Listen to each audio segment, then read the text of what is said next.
যাৰ নামত তাই সেন্দুৰ লৈছিল সিয়ে দেখোন তাইৰ জীৱনৰ সকলো সুখ কাঢ়ি নিলে। কি ভৰসাত সেন্দুৰ ল'ব তাই? যেতিয়ালৈকে তাইৰ শিৰত সেই সেন্দুৰ থাকিব পুৰণা স্মৃতিখিনিয়ে তাইক দিগদাৰ দি থাকিব। তাই ভাল কৰিছে খুৰা। জীৱনটো মানুহজনে সমস্যাৰ সৈতে যুঁজ দিওঁতেই গ'ল, কিন্তু এইবাৰ তেওঁক যেন মই অসহায় অনুভৱ কৰিছোঁ। তাই আচলতে ভৱিষ্যতটোৰ কথা ভাবি আৰু আমাৰ এই সমাজখনৰ কথা ভাবি অলপ ভাগি পৰিছে। এই সমাজত পিতৃৰ পৰিচয় নোহোৱাকৈ এটা সন্তান ডাঙৰ কৰাটো কিমান কঠিন সেইটো জানই দেখোন। বৰ্তমান তাইৰ জীৱনত তোৰ দৰে এজন সংগীৰ প্ৰয়োজন, যিয়ে তাইৰ জীৱনত নতুনকৈ জীয়াই থকাৰ সাহস যোগাব পাৰে।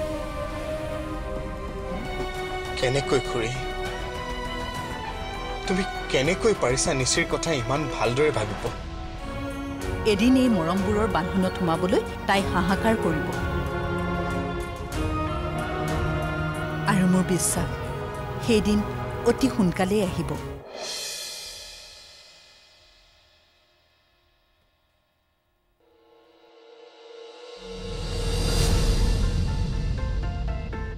ভাস্কৰ, yes,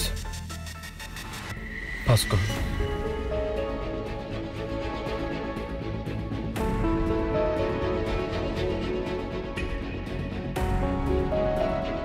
ভাস্কৰে প্ৰিয়াৰ সকলো দায়িত্ব ল'ব পাৰিব।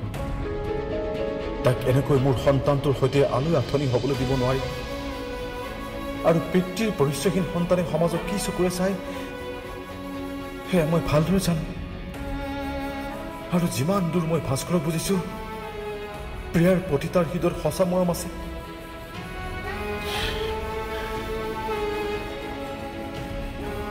মই যেনে তেনে ভাস্কৰক লগ কৰিবই লাগিব।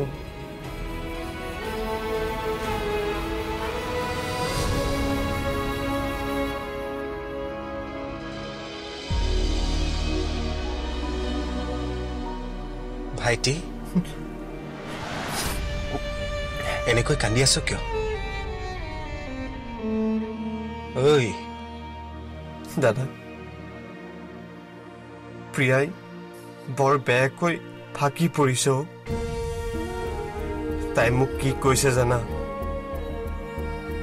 তাইৰ জীয়াই থকাৰ সকলো আশা হেৰুৱাই পেলাইছে। তাই ইমানবোৰ দুখ কেনেকৈ সহ্য কৰিব? বুজি পাইছো মই, কিন্তু এতিয়া আমিও জানো এনেকৈ দুখ কৰি কান্দি থাকিলে কিবা সমস্যাৰ সমাধান হ'ব। তাইৰ কি হ'ব অৱস্থাটো? কিবা এটা কৰিব লাগিব। তই ভিতৰলৈ যা, ভিতৰলৈ যা বুলি কৈছো নহয়।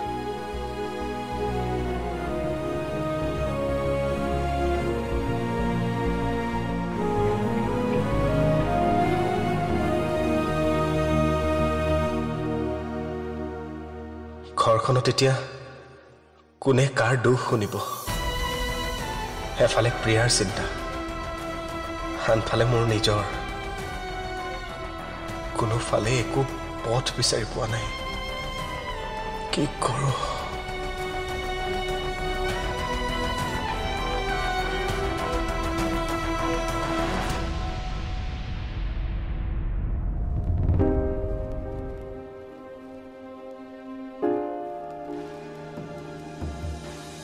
মোৰ মনৰ কথাবোৰ জনাৰ পাছত তাই বা কেনেকৈ ৰিয়েক্ট কৰে,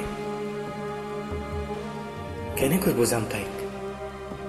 মই যে তাইক কিমান ভাল পাওঁ।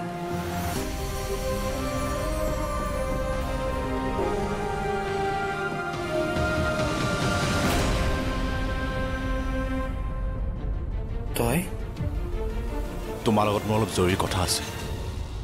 কি কথা আছিল মোৰ লগত? প্ৰিয়াৰ জীৱনটো ধ্বংস কৰি তোৰ শান্তি হোৱা নাই? কিয় কৰিলি তই তাইৰ লগত এনেকুৱা? কিমান কিমান সৰল মনৰ ছোৱালী তাই। তাইৰ লগত এনেকুৱা কৰাৰ আগতে তোৰ নিজৰ আত্মাই এবাৰো তোক নকলেনে? জানো, মই কেৱল ভুলেই নহয়, পাপ কৰিছো, আৰু মই তাৰ শাস্তিও পাইছো। মই বৰ অনুতপ্ত সেইবাবে মই তোমাৰ ওচৰত আহিছোঁ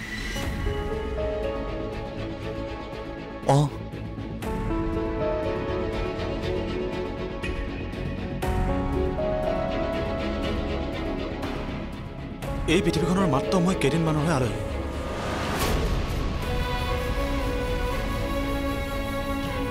মোৰ কথাবোৰ শুনিবলৈ তোমাৰ অলপ সময় হ'বনে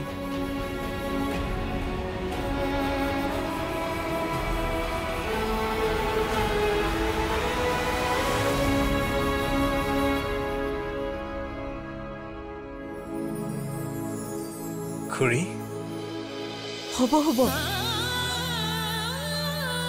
আশীৰ্বাদ কৰিবা মই যাতে সফল হওঁ অন্ততঃ প্ৰিয়াৰ দায়িত্ববোৰ ল'বৰ বাবে মোক উপাৰ্জনৰ প্ৰয়োজন আমাৰ আশীৰ্বাদ সদায় তোমাৰ লগত আছে তুমি সফল হোৱা আহোঁ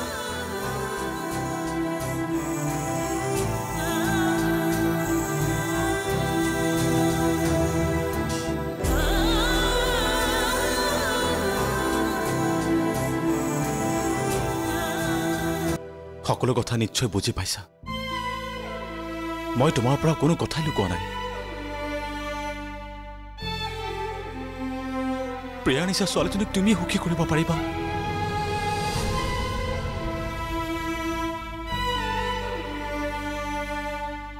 যদি তুমি তাইৰ দায়িত্ব লোৱা তেতিয়া মই শান্তিত মৰিব পাৰিম ভাবি ল এয়া মোৰ অন্তিম ইচ্ছা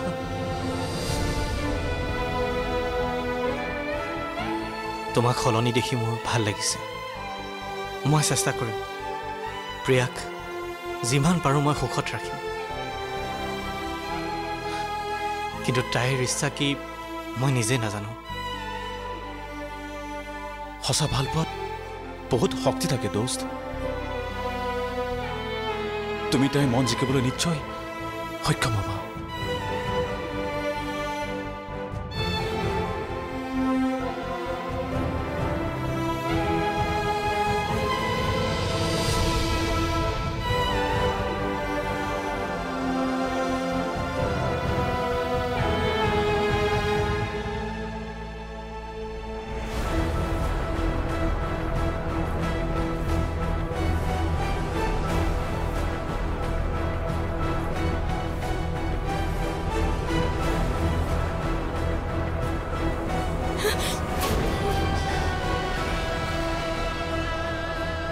থাকা তুমি তোমাৰ খুৰা-খুৰীৰ লগতে থাকা মোৰ খবৰ লোৱাৰ কোনো দৰকাৰ নাই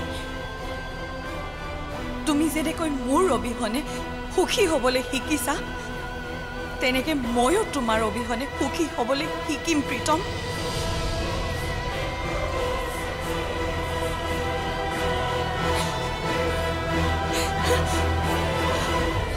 মই বৰ দুখ পাইছোঁ প্ৰিয়া লগতে আচৰিতো হৈছোঁ যিজন ভাস্কৰে শৰীৰে পৰা তোমাক ভালে বেয়াই প্ৰতিটো কথাতে সংগ দি আহিছে তাক তুমি ইমান বেয়াকৈ কেনেকৈ ক'ব পাৰিলা এই লোকচান হৈ থকা প্ৰজেক্টটো এসপ্তাহৰ ভিতৰত যদি কিবাকে লাভ কৰাই দিব পাৰোঁ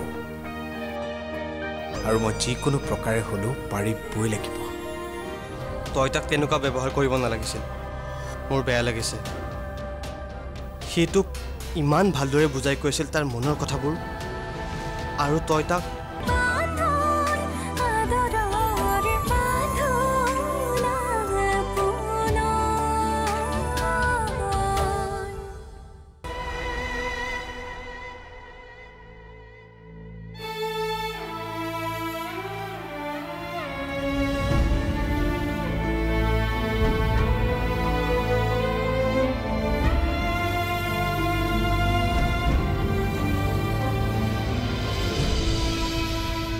প্ৰিয়া খুৰী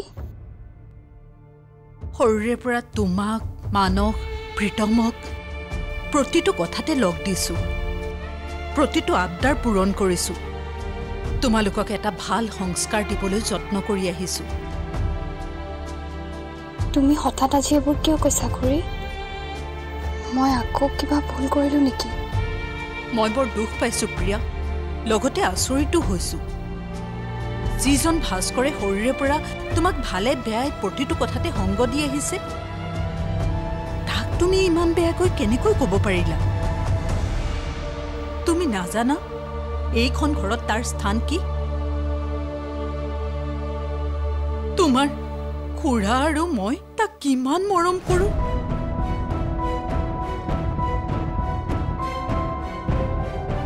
বৰ বেয়া কাম কৰিলা প্ৰিয়া বেয়া কাম কৰিলা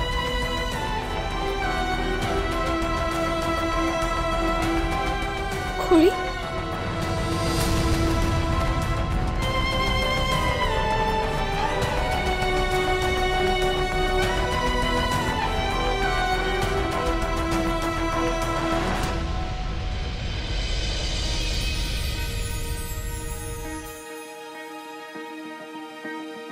এই প্ৰজেক্টত কাম কৰিব পাৰিম যেন লাগিছে তেখেতে মোক এটা চ্যালেঞ্জ দিছে এই লোকচান হৈ থকা প্ৰজেক্টটো এসপ্তাহৰ ভিতৰত যদি কিবাকে লাভ কৰাই দিব পাৰো আৰু মই যিকোনো প্ৰকাৰে হ'লেও পাৰিবই লাগিব আৰু মোৰ বিশ্বাস মই সফল হ'মেই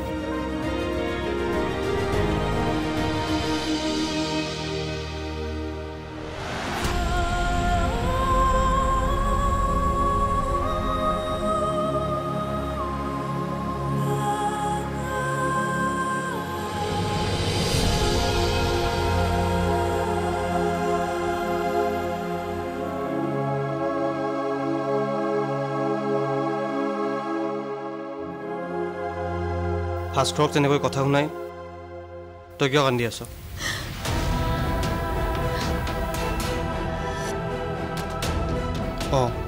মই সকলো শুনি আছিলোঁ তই তাক তেনেকুৱা ব্যৱহাৰ কৰিব নালাগিছিল মোৰ বেয়া লাগিছে সি তোক ইমান ভালদৰে বুজাই কৈছিল তাৰ মনৰ কথাবোৰ আৰু তই তাক ইমান কঠোৰ ব্যৱহাৰ কৰিলি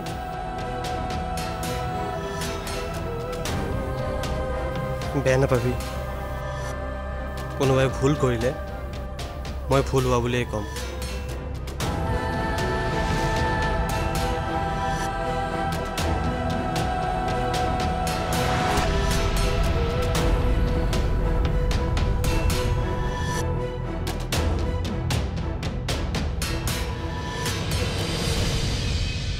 সি বহুত ভাল ল'ৰা হয় সৰুদা কিন্তু মোৰ কাৰণে তাৰ জীৱনটোত সমস্যা হোৱাটো মই নিবিচাৰোঁ মই সমীৰৰ সন্তানৰ মাতৃ হ'বলৈ ওলাইছোঁ তেনেস্থলত মই তাৰ ভালপোৱা কেনেকৈ স্বীকাৰ কৰি লওঁ তাৰে গভীৰ আৰু পবিত্ৰ ভালপোৱা যোগ্য মই নহয় তাৰ জীৱনটো বৰ সুন্দৰ হওক মই সেইটোৱে বিচাৰোঁ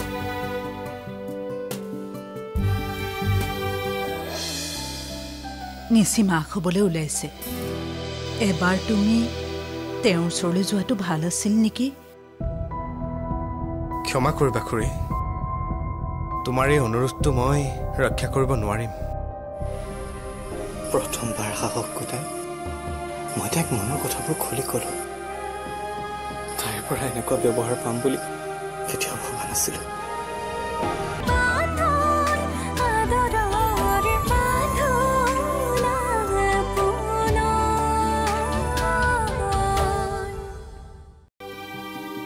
তাৰ ভালপোৱাৰ সুবিধা লৈ মই মোৰ বুজা তাৰ ওপৰত জাপি দিব নিবিচাৰোঁ মই জানো সি মোক যিকোনো পৰিস্থিতিতে আঁকোৱালি ল'ব কিন্তু সেইবুলি মোৰ সুখৰ কাৰণে মোৰ ভুলবোৰ মুচিবলৈ তাক অন্যায় কৰিব নোৱাৰোঁ নহয়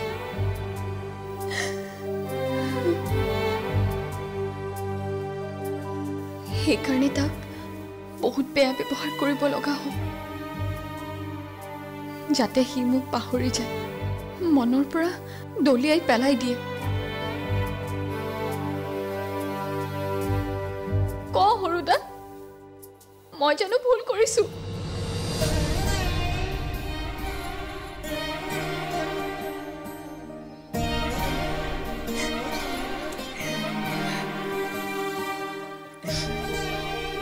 আমি নভাবুকৈয়ে তই বহুত বুজন হলিও প্ৰিয়া, কিন্তু মই জানো তোৰ এই ব্যৱহাৰে ভাস্কৰক বহুত দুখ দিব, কিন্তু সেই বুলি তোক সি কেতিয়াও পাহৰি নাযায়। কাৰণ মাত্ৰ এটা ভুলৰ বাবে সঁচা ভালপোৱা কেতিয়াও শেষ হৈ নাযায়। আৰু তোক ভাস্কৰে সৰুৰে পৰা সঁচাকৈ ভাল পাই আহিছে।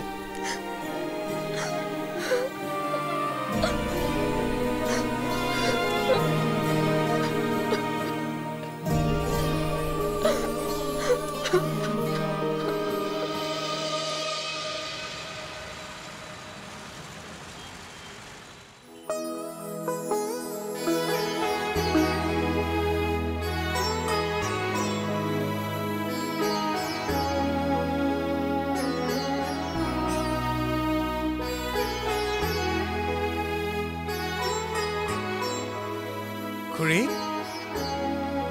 খুৰী আহিলা প্ৰীতম? আহিলোঁ। ইণ্টাৰভিউ কেনে হ'ল? চিলেক্ট হ'লোঁ। কেৱল জব নহয়, তেওঁলোকে বেলেগ কিবা কথা এটাৰ কাৰণেহে মোক অফাৰ কৰিছে। ভগৱানে আমাৰ প্ৰাৰ্থনাবোৰ শুনিলে খুৰী। মনটো আজি বৰ মুকলি মুকলি লাগিছে। হেৰুৱা উৎসাহবোৰ যেন ঘূৰাই পাইছোঁ। আৰু আগুৱাই যোৱা, ঈশ্বৰে তোমাৰ মংগল কৰক। তোমালোকৰ আশীৰ্বাদবোৰেই আমাৰ সম্বল নহয় জানো? আহিছে। প্ৰীতম, কোৱা খুৰী। নিচি মাক হ'বলৈ ওলাইছে। এবাৰ তুমি তেওঁৰ ওচৰলৈ যোৱাটো ভাল আছিল নেকি? ক্ষমা কৰিবা খুৰী, তোমাৰ এই অনুৰোধটো মই ৰক্ষা কৰিব নোৱাৰিম। বাৰে বাৰে মই মোৰ আত্মসন্মানত আঘাত সানিবলৈ কাকো সুযোগ দিব নোৱাৰোঁ।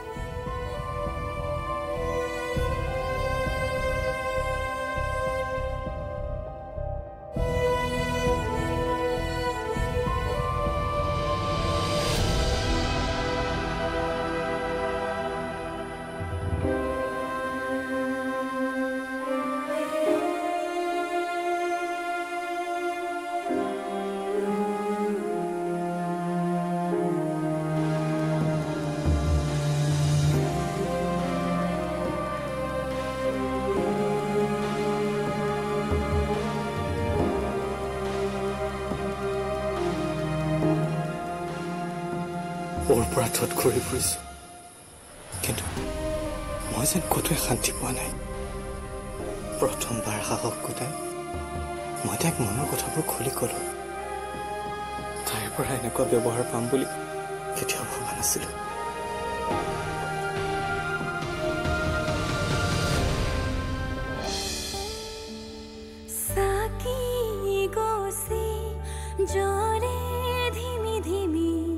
বিচাৰি মৰম দুহাত মচি মচি সেমেকাও চপনি তিয়াগো যে সাক্ষী বহু যুগ